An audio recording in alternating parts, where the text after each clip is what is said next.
Hello, ನಮಸ್ತೆ. ನಾನು ನಿಮ್ಮ ಆರತಿ ಟೀಚರ್. ಈ ದಿನ 6ನೇ ತರಗತಿಯ ಸಮಾಜ ವಿಜ್ಞಾನ ವಿಷಯದ 1ನೇ ಪಾಠ ಇತಿಹಾಸ ಪರಿಚಯ. ಈ ವಿಷಯದ ಬಗ್ಗೆ ತಿಳಿದುಕೊಳ್ಳುವ. 6ನೇ ತರಗತಿಯಲ್ಲಿ ಮೊದಲಿಗೆ ಸಮಾಜ ವಿಜ್ಞಾನ ವಿಷಯವನ್ನು ಕಲಿಯುತ್ತೇವೆ. ಈ ಸಮಾಜ ವಿಜ್ಞಾನ ವಿಷಯದ ಒಂದು ಭಾಗವೇ ಇತಿಹಾಸ.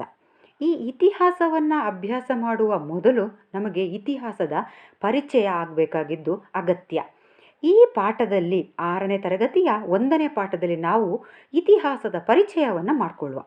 ಈ ಪಾಠದಲ್ಲಿ ನಾವು ಇತಿಹಾಸದ ಪರಿಕಲ್ಪನೆ, ಇತಿಹಾಸದ ಮಹತ್ವ ಮತ್ತು ಇತಿಹಾಸ ರಚನೆಯಲ್ಲಿ ಆಧಾರಗಳ ಪಾತ್ರವನ್ನು ತಿಳ್ಕೊಳ್ಬೇಕಾಗಿದೆ.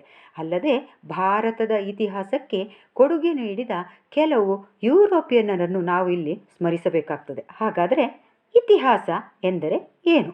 ಈ ಹಿಂದೆ ನಡೆದು ಹೋದ ಸಂಗತಿಗಳನ್ನು ಕ್ರಮಬದ್ಧವಾಗಿ ಹೇಳುವುದೇ ಇತಿಹಾಸ.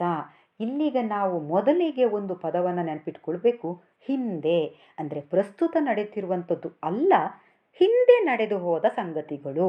ಅಂದರೆ ಇದು ಮನುಷ್ಯರು ನಡೆದು ಬಂದ ದಾರಿಯನ್ನು ಪರಿಚಯಿಸ್ತದೆ. ಅಂದರೆ ಕಳೆದು ಹೋದ ಪ್ರಮುಖ ಘಟನೆಗಳ ಅಧ್ಯಯನವೇ ಇತಿಹಾಸ.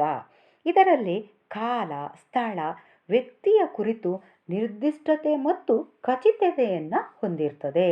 ಇಲ್ಲಿ ಯಾವಾಗ ನಡೆಯಿತು, ಎಲ್ಲಿ ನಡೆಯಿತು, ಯಾರಿಂದ ನಡೆಯಿತು ಅಂತ ಹೇಳುವಂಥದ್ದು ಇಲ್ಲಿ ಮುಖ್ಯವಾಗಿದೆ.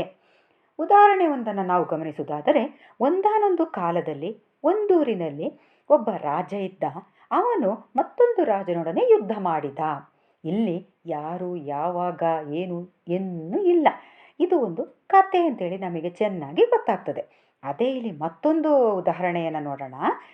ಸಾಮಾನ್ಯ ಶಕಪೂರ್ವ 261ರಲ್ಲಿ ಪಾಟಲಿಪುತ್ರದಲ್ಲಿ ಆಳುತ್ತಿದ್ದ ಅಶೋಕನೆಂಬ ರಾಜನು ಕಳಿಂಗ ಯುದ್ಧ ಮಾಡಿದನು. ಇಲ್ಲಿ ನಮಗೆ ಎಷ್ಟು ಸ್ಪಷ್ಟ ಮತ್ತು ನಿಖರತೆಯನ್ನು ಕಾಣ್ತೇವೆ ಅಂದರೆ, ಯಾವಾಗ, ಎಲ್ಲಿ, ಯಾರಿಂದ ಅಂತ ಹೇಳುವಂಥದ್ದು ನಿಖರವಾಗಿ ಇಲ್ಲಿ ನಾವು ಹೇಳಲಿಕ್ಕೆ ಸಾಧ್ಯ ಆಗ್ತದೆ. ಆಗ ಈ ಇತಿಹಾಸ ನಮಗೆ ಏಕೆ ಬೇಕು ಅಂದರೆ, ಕಳೆದು ಹೋಗಿದ್ದನ್ನು ಅಥವಾ ಹಿಂದೆ ನಡೆದ ಘಟನೆಗಳನ್ನು ತಿಳಿದುಕೊಂಡು ನಮಗೆ ಏನಾಗಬೇಕು ಅಂದರೆ, ಈಗ ಒಂದು ಉದಾಹರಣೆಯನ್ನು ಹೇಳ್ತೇನೆ. ನಮಗೆ ಕೆಲವೊಮ್ಮೆ ಬೆಂಕಿ ತಾಗಿ ಕೈ ಸುಟ್ಕೊಂಡಿರ್ತೇವೆ. ಆಗ ಮುಂದೆ ನಾವು ಬೆಂಕಿಯ ಬಳಿ ನಮ್ಮ ಕೈಯನ್ನು ತೆಗೆದುಕೊಂಡು ಹೋಗುವಾಗ ನಮಗೆ ಆ ಹಳೆಯ ನೆನಪು ಇರ್ತದೆ ತಲೆಯಲ್ಲಿ. ಅಂದರೆ ಜ್ಞಾಪಕ ಶಕ್ತಿಯನ್ನು ಇಟ್ಟುಕೊಂಡಿರ್ತೇವೆ ನಾವು. ಅಂದರೆ ಬೆಂಕಿಯನ್ನು ಕೈಯಲ್ಲಿ ಮುಟ್ಟಿದಾಗ ಕೈ ಬೇಯ್ತದೆ ಎಂದು. ಆಗ ನಾವು ಮುಂದೆ ಬೆಂಕಿಯನ್ನು ಬರೀ ಕೈಯಿಂದ ಮುಟ್ಟಲಿಕ್ಕೆ ಹೋಗೋದಿಲ್ಲ. ಹಾಗೆಯೇ ಹಿಂದೆ ನಡೆದ ಘಟನೆಗಳನ್ನು ನಾವು ನೆನಪಿನಲ್ಲಿ ಇಟ್ಟುಕೊಂಡಿದ್ದೇ ಆದರೆ ಮುಂದೆ ನಾವು ಯಾವುದು ಒಳ್ಳೆಯ ಘಟನೆಗಳು ಅದನ್ನು ಮುಂದಕ್ಕೆ ಪಾಲಿಸ್ತೇವೆ. ಅದೇ ಯಾವುದು ಕೆಟ್ಟ ಘಟನೆಗಳು ಅದನ್ನು ನಾವು ಮುಂದುವರಿಸಿಕೊಂಡು ಹೋಗೋದಿಲ್ಲ. ಅಂದರೆ ನಮ್ಮ ನೆನಪು ಅಥವಾ ಜ್ಞಾಪಕ ಶಕ್ತಿ, ಇದನ್ನೇ ನಾವು ಸ್ಮರಣಶಕ್ತಿ ಅಂತೇಳಿ ಕರಿತೇವೆ. ಈ ಸ್ಮರಣಶಕ್ತಿಯ ಮೂಲಕ ನಾವು ಕಳೆದು ಹೋದ ಘಟನೆಗಳಲ್ಲಿ ಒಳ್ಳೆಯದನ್ನು ಮಾತ್ರ ಪಾಲಿಸ್ತೇವೆ, ಮುಂದಕ್ಕೆ ಕೆಟ್ಟದ್ದನ್ನು ಬಿಡ್ತೇವೆ. ಮನುಷ್ಯನ ಪ್ರಗತಿಗೆ ಸ್ಮರಣಶಕ್ತಿ ಇದ್ದ ಹಾಗೆ ಒಂದು ಸಮಾಜ ಅಥವಾ ಒಂದು ದೇಶದ ಪ್ರಗತಿಗೆ ಒಂದು ಸ್ಮರಣಶಕ್ತಿ ಇದೆ. ಆ ಸ್ಮರಣಶಕ್ತಿಯೇ ಇತಿಹಾಸ. ಈ ಇತಿಹಾಸವೇ ಮುಂದೆ ನಾವು ಹೇಗೆ ಇರಬೇಕು ಅಂತ ಹೇಳುವಂಥದ್ದನ್ನು ತೋರಿಸಿಕೊಡ್ತದೆ. ಅದರಿಂದಾಗಿ ನಾವು ಇತಿಹಾಸವನ್ನು ಕಲಿಬೇಕಾಗ್ತದೆ. ಇಲ್ಲೀಗ ಇತಿಹಾಸವು ನಮ್ಮ ಪೂರ್ವಿಕರು ಕೈಗೊಂಡ ಒಳ್ಳೆಯ ಮತ್ತು ತಪ್ಪು ನಿರ್ಧಾರಗಳನ್ನು ಮತ್ತು ಅವರು ಅನುಭವಿಸಿದ ಸುಖ ದುಃಖಗಳನ್ನು, ತೊಂದರೆಗಳನ್ನು ತಿಳಿಸ್ತದೆ. ಅಲ್ಲದೆ ಮುಂದಿನ ತೀರ್ಮಾನಗಳನ್ನು ಕೈಗೊಳ್ಳುವಾಗ ನಮ್ಮನ್ನು ಎಚ್ಚರಿಸ್ತದೆ. ಅದಕ್ಕಾಗಿ ನಾವು ಇತಿಹಾಸವನ್ನು ತಿಳಿದುಕೊಳ್ಬೇಕಾಗಿದೆ. ಇಲ್ಲೊಂದು ಚಿತ್ರ ಕಾಣಿಸ್ತಾ ಇದೆ. ಈ ಚಿತ್ರದಲ್ಲಿ ಇತಿಹಾಸದ ಪಿತಾಮಹ ಹೆರೋಡೋಟಸ್ ಅಂತೇಳಿ ಕೊಟ್ಟಿದ್ದಾರೆ. ಇತಿಹಾಸವನ್ನು ಹೇಗೆ ರಚಿಸಬೇಕು ಎಂದು ಮೊದಲಿಗೆ ತಿಳಿಸಿಕೊಟ್ಟವರು ಗ್ರೀಕ್ ದೇಶದ ಹೆರೋಡೋಟಸ್. ಅದರಿಂದ ಇವರನ್ನು ಇತಿಹಾಸದ ಪಿತಾಮಹ ಎಂದು ಕರೀತೇವೆ. ಮುಂದೆ ನಾವು ತಿಳಿಯೋಣ ಇತಿಹಾಸದಲ್ಲಿ ಆಧಾರಗಳ ಪಾತ್ರ. ಇತಿಹಾಸವನ್ನು ರಚಿಸುವವರನ್ನು ನಾವು ಇತಿಹಾಸಕಾರರು ಅಂತೇಳಿ ಕರಿತೇವೆ.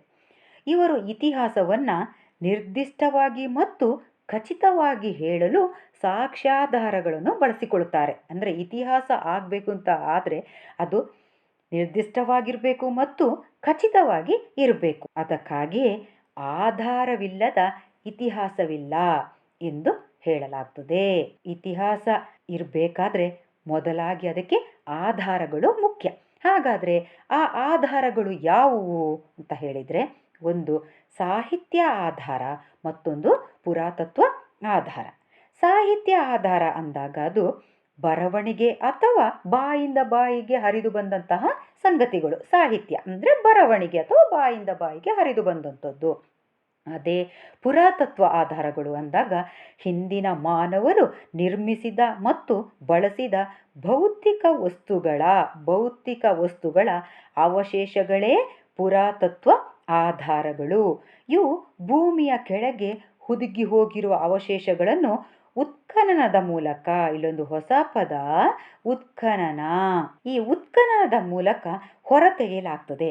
ಇಲ್ಲಿಗ ಉತ್ಖನನ ಅಂದರೆ ಮಾನವನ ಪ್ರಾಚೀನ ಅವಶೇಷ ಅಥವಾ ಪಳೆಯುಳಿಕೆಗಳನ್ನು ಹೊರತೆಗೆಯಲು ನಡೆಸುವ ವೈಜ್ಞಾನಿಕವಾದ ಭೂ ಅಗೆತ.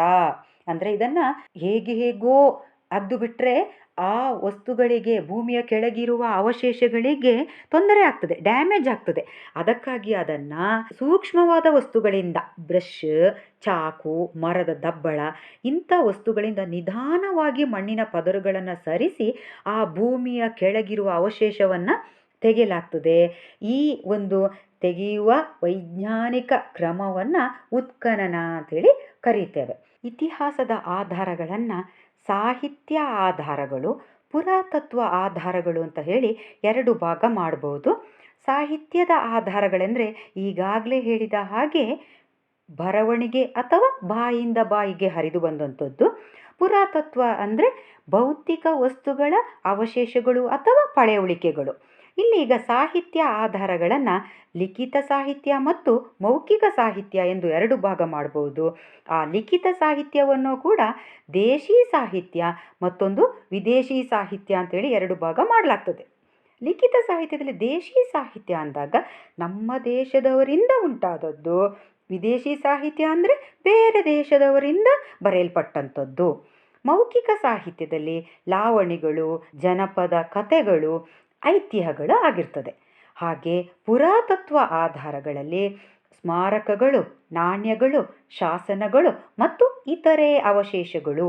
ಇತರೆ ಅವಶೇಷಗಳು ಅಂದಾಗ ಈಗ ಮಡಕೆ ಚೂರುಗಳಾಗಿರ್ಬೋದು, ಹರಳುಗಳಾಗಿರ್ಬೋದು, ಮಣಿಗಳಾಗಿರ್ಬೋದು, ಗುದ್ದಲಿ, ಕತ್ತಿ, ಏನೇ ಆಗಿರ್ಬೋದು ಅವಶೇಷಗಳು. ಇದನ್ನು ನಾವು ಇತರೆ ಅವಶೇಷಗಳು ಎಂದು ಕರೀತೇವೆ. ಹೀಗೆ ಆಧಾರಗಳು ಮಹತ್ವದ ಪಾತ್ರವನ್ನು ವಹಿಸಿವೆ. ಮುಂದಕ್ಕೆ ಯುರೋಪಿಯನ್ನರು ಪರಿಚಯಿಸಿದ ಭಾರತ. ಭಾರತೀಯರಿಗೆ ಇತಿಹಾಸವು ಪುರಾಣ ಮತ್ತು ಐತಿಹ್ಯಗಳ ರೂಪದಲ್ಲಿ ಪ್ರಾಚೀನ ಕಾಲದಿಂದಲೂ ಪರಿಚಯ ಇತ್ತು. ಆದರೆ ಇದು ಯುರೋಪಿಯನ್ನರು ರಚಿಸುವ ಇತಿಹಾಸದ ಮಾದರಿಗಿಂತ ಭಿನ್ನವಾಗಿತ್ತು. ಭಾರತೀಯರೊಂದಿಗೆ ಅವರಿಗೆ ವ್ಯವಹರಿಸಬೇಕಾಗಿತ್ತು. ಅದಕ್ಕಾಗಿ ಭಾರತೀಯರ ಜೀವನ ಕ್ರಮವನ್ನು ವ್ಯವಸ್ಥಿತವಾಗಿ ಅಧ್ಯಯನ ಮಾಡಲಿಕ್ಕೆ ಪ್ರಾರಂಭ ಮಾಡಿದರು. ಇವರಲ್ಲಿ ಮೊದಲಿಗೆ ಹೆನ್ರಿಚ್ ರೋತ್ ಅಂತ ಹೇಳುವವರು ಸಂಸ್ಕೃತ ವ್ಯಾಕರಣವನ್ನು ಮೊದಲ ಬಾರಿಗೆ ಲ್ಯಾಟಿನ್ ಭಾಷೆಯಲ್ಲಿ ಬರೆದರು. ನಂತರ ಫಾದರ್ ಕಾರ್ಡಾಕ್ಸ್ ಇವರು ಸಂಸ್ಕೃತ ಮತ್ತು ಯುರೋಪಿಯನ್ ಭಾಷೆಗಳ ನಡುವೆ ಸಂಬಂಧವಿದೆ ಎಂಬುದನ್ನು ಮೊದಲ ಬಾರಿಗೆ ಗುರುತಿಸಿದರು. ಅಷ್ಟರಲ್ಲಿ ಬ್ರಿಟಿಷರಿಗೆ ಬಂಗಾಳದ ದಿವಾನಿ ಹಕ್ಕು ದೊರೆಯಿತು. ಆದ್ದರಿಂದ ಬ್ರಿಟಿಷ್ ಅಧಿಕಾರಿಗಳು ಭಾರತೀಯರೊಂದಿಗೆ ವ್ಯವಹರಿಸುವ ಸಲುವಾಗಿ ಭಾರತೀಯರ ಇತಿಹಾಸ, ಸಂಪ್ರದಾಯ, ಆಚಾರ, ವಿಚಾರ, ನಂಬಿಕೆ, ಕಾನೂನುಗಳನ್ನು ಅರ್ಥ ಮಾಡಿಕೊಡಲಿಕ್ಕೆ ಮುಂದೆ ಬಂದರು. ಇದರ ಪರಿಣಾಮವಾಗಿ ಮನುಸ್ಮೃತಿ, ಭಗವದ್ಗೀತೆ ಮೊದಲಾದ ಸಾಹಿತ್ಯಗಳನ್ನು ಇಂಗ್ಲಿಷಿಗೆ ಅನುವಾದಗೊಳಿಸಿದರು. ಇಲ್ಲಿ ನೋಡಿ, ಎರಡು ಚಿತ್ರಗಳನ್ನು ಕಾಣಿಸ್ತಾ ಇದೆ. ವಿಲಿಯಂ ಜೋನ್ಸ್ ಮತ್ತು ಮ್ಯಾಕ್ಸ್ ಮುಲ್ಲರ್. ವಿಲಿಯಂ ಜೋನ್ಸ್ ಇವರು ದಿ ಏಷಿಯಾಟಿಕ್ ಸೊಸೈಟಿ ಹೇಳುವ ಸಂಸ್ಥೆಯನ್ನು ಸ್ಥಾಪನೆ ಮಾಡ್ತಾರೆ. ಗೀತಗೋವಿಂದ, ಕಾಳಿದಾಸನ ಶಾಕುಂತಲ, ಮಾನವ ಧರ್ಮಶಾಸ್ತ್ರ ಈ ಕೃತಿಗಳನ್ನು ಸಂಸ್ಕೃತದಿಂದ ಇಂಗ್ಲಿಷಿಗೆ ಭಾಷಾಂತರ ಮಾಡ್ತಾರೆ. ನಂತರ ಮ್ಯಾಕ್ಸ್ ಮುಲ್ಲರ್ ಇವರು Sacred book of the East ಎಂಬ ಇಂಗ್ಲಿಷ್ ಕೃತಿಯನ್ನು ರಚನೆ ಮಾಡ್ತಾರೆ. ನಂತರ ಮತ್ತೊಬ್ಬರು ಜೇಮ್ಸ್ ಮಿಲ್ ಇವರು ಹಿಸ್ಟರಿ ಆಫ್ ಇಂಡಿಯಾ ಎಂಬ ಹೆಸರಿನಲ್ಲಿ ಭಾರತದ ಇತಿಹಾಸವನ್ನು ರಚನೆ ಮಾಡ್ತಾರೆ. ಇಲ್ಲಿ ಒಂದು ಚಿತ್ರ ಕಾಣಿಸ್ತಾ ಇದೆ, ಅಬೆ ಡುಬಾಯ್ಸ್. ನೋಡಿ ಇಲ್ಲಿ ಅಬೆ ಡುಬಾಯ್ಸ್. ಈ ಅಬೆ ಡುಬಾಯ್ಸ್ ಎಂಬುವರು ಫ್ರೆಂಚ್ ಮಿಷನರಿ ಆಗಿರ್ತಾರೆ. ಆದರೆ ಭಾರತದ ನಮ್ಮ ಕರ್ನಾಟಕದ ಶ್ರೀರಂಗಪಟ್ಟಣದ ಬಳಿಯ ಗಂಜಾಂಗೆ ಬಂದು ಅವರು ನೆಲೆಸಿರ್ತಾರೆ. ಇವರು Hindu manners, customs and ceremony ಎಂಬ ಕೃತಿಯನ್ನು ಬರೀತಾರೆ. ಇದರಲ್ಲಿ ಭಾರತೀಯರ ಆಚಾರ ವಿಚಾರ, ಹಬ್ಬ ಹರಿದಿನ, ವರ್ಣಾಶ್ರಮ ವ್ಯವಸ್ಥೆ ಮೊದಲಾದವುಗಳನ್ನು ಕುರಿತು ಬರೆದಿರ್ತಾರೆ. ಸುಮಾರು 24 ವರ್ಷ ಕಾಲ ಇಲ್ಲಿಯೇ ನೆಲೆಸಿದ್ದು ಮುಂದೆ ಅವರು ಫ್ರಾನ್ಸಿಗೆ ತೆರಳುತ್ತಾರೆ. ಇವರು ಅಲ್ಲದೆ ಎಲ್ಫಿನ್ಸ್ಟನ್, ಕೋಲ್ಬ್ರೂಕ್, ಕನ್ನಿಂಗ್ಹ್ಯಾಮ್, ಇಲಿಯಟ್ ಮತ್ತು ಡಾಸನ್ ಮುಂತಾದವರು ಭಾರತೀಯ ಚರಿತ್ರೆಯನ್ನು ಅಧ್ಯಯನವನ್ನು ಮಾಡಿದರೆ, Francis Buchanan, colonel Wilks, Mackenzie, BL Rice, Fleet ಮುಂತಾದವರು ಕರ್ನಾಟಕ ಚರಿತ್ರೆಯ ಅಧ್ಯಯನಕ್ಕೆ ಅಮೂಲ್ಯ ಕೊಡುಗೆಯನ್ನು ಕೊಟ್ಟಿದ್ದಾರೆ. ಅಂದರೆ ಈ ಎಲ್ಲ ಇವರ ಅಧ್ಯಯನದಿಂದ ನಮಗೆ ಭಾರತೀಯ ಇತಿಹಾಸವನ್ನು ತಿಳಿದುಕೊಳ್ಳಿಕ್ಕೆ ಸಾಧ್ಯ ಆಗ್ತದೆ. ಇದರಿಂದ ಚರಿತ್ರೆಯನ್ನು ನೋಡುವ, ಚರಿತ್ರೆಯನ್ನು ಕಟ್ಟುವ ಕ್ರಮವು ಯುರೋಪಿಯನ್ನರಿಂದ ಪರಿಚಯವಾಗ್ತದೆ. ಇದರ ಮೂಲಕ ಇತಿಹಾಸದ ಬಗ್ಗೆ ಭಾರತೀಯರಲ್ಲಿ ಆಲೋಚನಾ ಕ್ರಮ ಹೆಚ್ಚಾಗಿ ಬೆಳೀಲಿಕ್ಕೆ ಸಾಧ್ಯ ಆಗ್ತದೆ. ಈ ಒಂದು ಪಾಠದಿಂದ ನಾವು ಇತಿಹಾಸ ಎಂದರೇನು, ಅದರ ಮಹತ್ವ, ಇತಿಹಾಸದ ಬೆಳವಣಿಗೆಯಲ್ಲಿ ಆಧಾರಗಳ ಪಾತ್ರ ಹಾಗೂ ಯುರೋಪಿಯನ್ನರ ಕೊಡುಗೆಯನ್ನು ನಾವು ತಿಳಿದುಕೊಂಡಿದ್ದೇವೆ. ಈಗಾಗಲೇ ನಾವು ಪರಿಚಯಿಸಿದಂತೆ ನಮಗೆ ಸಾ ಶ ಮತ್ತು ಸಾ ಶ ಪು ಎಂಬ ಹೊಸ ಪದಗಳು ಇಲ್ಲಿ ಬಂದಿವೆ. ಇದರಲ್ಲಿ ಸಾ ಶ ಅಂದರೆ ಸಾಮಾನ್ಯ ಶಕ ಎಂದು, ಸಾ ಶ ಪು ಅಂದರೆ ಸಾಮಾನ್ಯ ಶಕ ಪೂರ್ವ. ಇದನ್ನು ಕ್ರಿಸ್ತ ಶಕ ಮತ್ತು ಕ್ರಿಸ್ತ ಶಕ ಪೂರ್ವ ಕ್ರಿಶಾಪು ಪ್ರಯೋಗಕ್ಕೆ ಬದಲಾಗಿ ಈ ಪದವನ್ನು ಬಳಸಲಾಗ್ತಾ ಇದೆ. ನಂತರ ಈ ಪಾಠದಲ್ಲಿ ಕೆಲವು ಪ್ರಶ್ನೆಗಳನ್ನು ಕೊಡಲಾಗಿದೆ, ಬಿಟ್ಟ ಸ್ಥಳಗಳನ್ನು ಕೊಡಲಾಗಿದೆ, ಹೊಂದಿಸಿ ಬರೆಯನ್ನು ಕೊಡಲಾಗಿದೆ. ಈ ಪಾಠವನ್ನು ಅರ್ಥ ಮಾಡಿಕೊಂಡಿದ್ದರಿಂದ ಇದನ್ನು ಹೇಳಲಿಕ್ಕೆ ನಿಮಗೆ ಸುಲಭ ಆಗ್ತದೆ. ಆದರೂ ಕೂಡ ಒಂದು ಎರಡನ್ನು ಹೇಳುವಂಥ ಪ್ರಯತ್ನ ಇಲ್ಲಿ ಮಾಡುವ. ಒಂದು, ಇತಿಹಾಸದ ಪಿತಾಮಹ ಹೆರಡೋಟಸ್. ದಿ ಏಷಿಯಾಟಿಕ್ ಸೊಸೈಟಿಯನ್ನು ಸ್ಥಾಪಿಸಿದವರು ವಿಲಿಯಂ ಜೋನ್ಸ್. ಪ್ರಶ್ನೆಯನ್ನು ನೋಡೋದಾದರೆ ಒಂದನ್ನು ಹೇಳ್ತೇನೆ. ಇತಿಹಾಸ ಎಂದರೆ ಏನು? ಇತಿಹಾಸ ಎಂದರೆ ಈ ಹಿಂದೆ ನಡೆದಂಥ ಘಟನೆಗಳ ಕ್ರಮಬದ್ಧವಾದ ಅಧ್ಯಯನವೇ ಇತಿಹಾಸ.